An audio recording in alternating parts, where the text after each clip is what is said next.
I am Vishali. कैसे हो आप सब? आज इस वीडियो में डिटेल में डिस्कस करते हैं जो भी स्टूडेंट CSI नेट 2026 जून के एग्जाम के लिए प्रिपरेशन कर रहे हैं, तो आप लोगों की क्या स्ट्रेटेजी रहनी चाहिए ताकि आप अपने एग्जाम को बहुत अच्छे से प्लान कर सकें।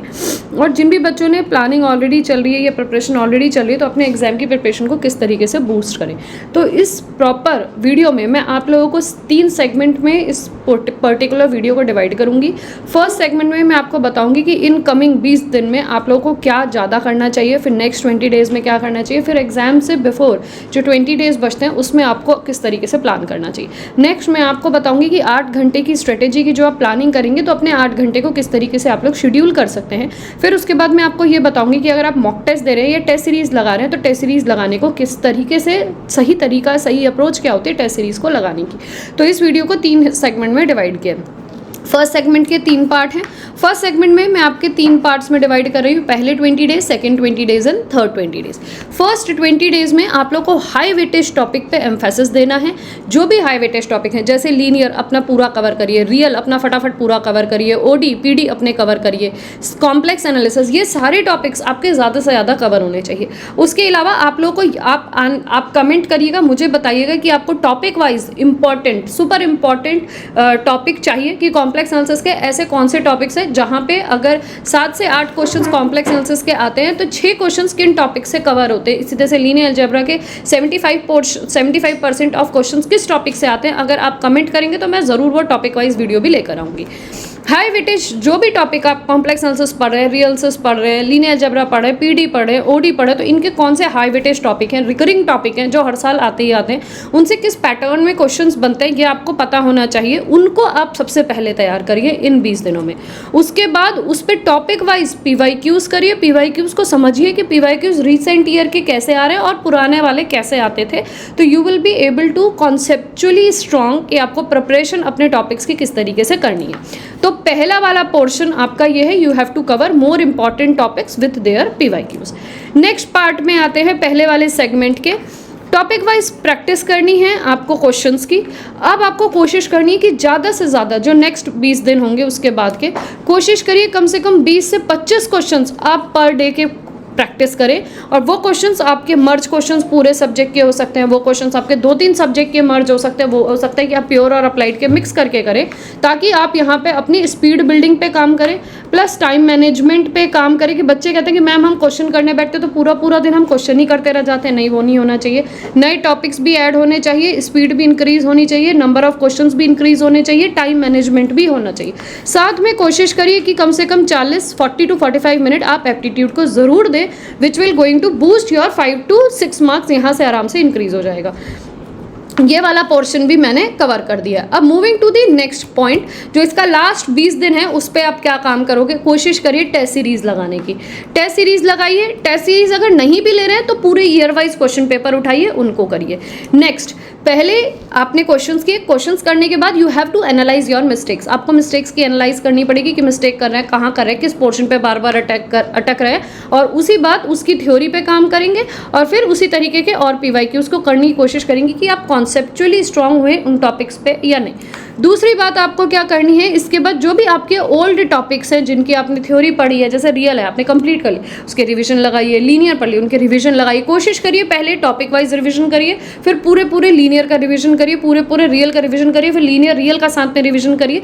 क्योंकि जो क्वेश्चन पेपर आता है ना उसमें एक ही तो तुम सॉल्व नहीं करते, you have multiple questions which are of different subjects. तो आपको हर तरीके से तैयार रहना है एग्जाम पॉइंट ऑफ व्यू से। तो यहाँ पे मैंने 3 चीज़ें आपकी कवर कर दी हैं। सबसे पहला कि 20 दिन में क्या करना है, नए टॉपिक्स पढ़ना है, उनके PYQs पे काम करना है। दूसरे, जो टॉपिक्स आप पढ़ चुके हो उसके लिए ज़्यादा से ज़्यादा प्रीवियस ईयर की क्वेश्चंस करनी है, स्पीड बिल्डिंग करनी है और आपको एप्टीट्यूड पे काम करना है। तीसरा पॉइंट मैंने आपके साथ यहाँ पे डिस्कस किया है कि जब आप प्रीवियस ईयर क्वेश्चंस कर चुके हैं तो अब आप मॉक टेस्ट करिए, मॉक टेस्ट के साथ रिविजन करिए और अपनी मिस्टेक्स को एनालिसिस ज़रूर करिए। Mistake analysis is must. तो यहाँ पे हमारा पहला सेगमेंट ऑफ वीडियो होता है खत्म। अब नेक्स्ट सेगमेंट पे काम करते हैं कि अगर हमें 8 आवर्स की प्रिपरेशन करनी है तो 8 आवर्स के लिए हम किस तरीके से अपने दिन को डिवाइड कर सकते हैं वो देखिए। 8 आवर्स में से कोशिश करिए कि 2 घंटा या फिर 2 से 3 घंटा आप इस समय न्यू टॉपिक्स को ऐड करिए, जितने भी नए से नए टॉपिक्स, नए से नए पोर्शंस को आप ऐड कर सकते हो। उसके बाद कोशिश करिए एटलीस्ट 3 घंटा, नहीं तो 2 घंटा you have to go for revision.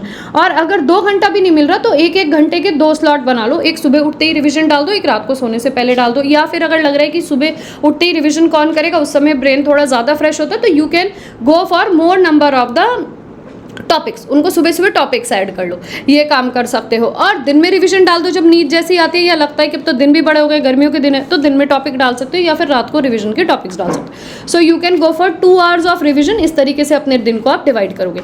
उसके बाद कोशिश करिए कि minimum 30 minutes and maximum 45 minutes हर दिन एप्टीट्यूड करना ही करना है, जिसमें आप 25 से लेकर 20 तक के प्रीवियस ईयर क्वेश्चंस उठाइए और उनको करना शुरू करिए। आने वाले दिनों में, मतलब कल परसों से, आपको मेरे चैनल में भी प्रीवियस ईयर के क्वेश्चंस मिलने शुरू हो जाएंगे, तो आप उनको भी कर लेंगे, तो वहाँ से भी आप करीबन 10 से 12 मार्क्स अपने गेन कर सकते हो एप्टीट्यूड के।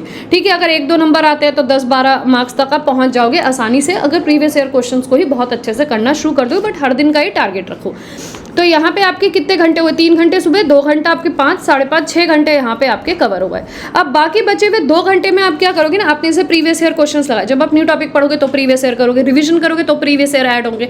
उन प्रीवियस ईयर में आपको कहाँ मिस्टेक्स हो रही है वो आप देख सकते हो। वो मिस्टेक्स, जो भी जिस भी टॉपिक पे मिस्टेक हो रही है, उनकी थ्योरी पे जाओ, थ्योरी से रिविजन करो और फिर उसी तरीके के और क्वेश्चंस को ऐड करो। या फिर आप कोई भी छोटे टेस्ट, जैसे हम लोग अपनी क्लासेस में अल्फा, बीटा और गामा, इस तरीके से 3 टेस्ट में मैंने डिवाइड किया, जिसमें मैं ट्रू फॉल्स वाले टेस्ट देती हूँ, पूरे प्रीवियस ईयर के क्वेश्चंस बना के देती हूँ और न्यू क्वेश्चंस की अप्रोच पे नए क्वेश्चंस भी मिलते हैं। तो आप अल्फा टेस्ट दे सकते हो, बीटा टेस्ट दे सकते हो, गामा टेस्ट दे सकते हो, इस तरीके से आप टेस्ट दे सकते हो। या फिर आपने जिसकी टेस्ट सीरीज खरीदी हो वहाँ पे दे सकते हो।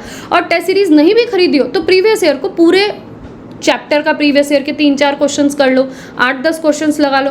Eight any how you have to do previous year, और उन प्रीवियस ईयर के थ्रू जिस भी पॉइंट पे आप फंस रहे हो, जिस भी कॉन्सेप्ट आपको क्लियर नहीं है, लेट आपको रैंक नलिटी का कॉन्सेप्ट क्लियर नहीं है, लेट आपको क्वाड्रेटिक फॉर्म का कॉन्सेप्ट क्लियर है, आपको कॉन्ग्रेंट मैट्रिसेस जो होती है उनका कॉन्सेप्ट क्लियर नहीं है, तो वो सारी चीज़ें, या फिर अगर हमें क्वाड्रेटिक फॉर्म दी जाए, 2 क्वाड्रेटिक फॉर्म दिया जाए, ओवर आर डिफाइन है, तो हम कैसे उनको बता सकते हैं कि वो दोनों क्वाड्रेटिक फॉर्म्स आपकी कॉन्ग्रेंट है। अगर ओवर सी दी जाए तो आप कैसे 2 क्वाड्रेटिक फॉर्म को कॉन्ग्रेंट डिफाइन कर सकते हो। बहुत बेसिक टॉपिक्स हैं, लेकिन बहुत छोटे टॉपिक्स हैं जो बहुत इंपॉर्टेंट है एग्जाम पॉइंट ऑफ व्यू से, क्योंकि पार्ट बी और पार्ट सी में क्वेश्चंस आपको मिल जाते हैं इस तरीके के। तो ऐसे क्वेश्चंस आप अपने 2 घंटे में डालिए और जहां भी क्वेश्चंस में आप फंस रहे हो उनकी मिस्टेक्स को एनालिसिस करिए। तो दिस इज वेरी इंपॉर्टेंट।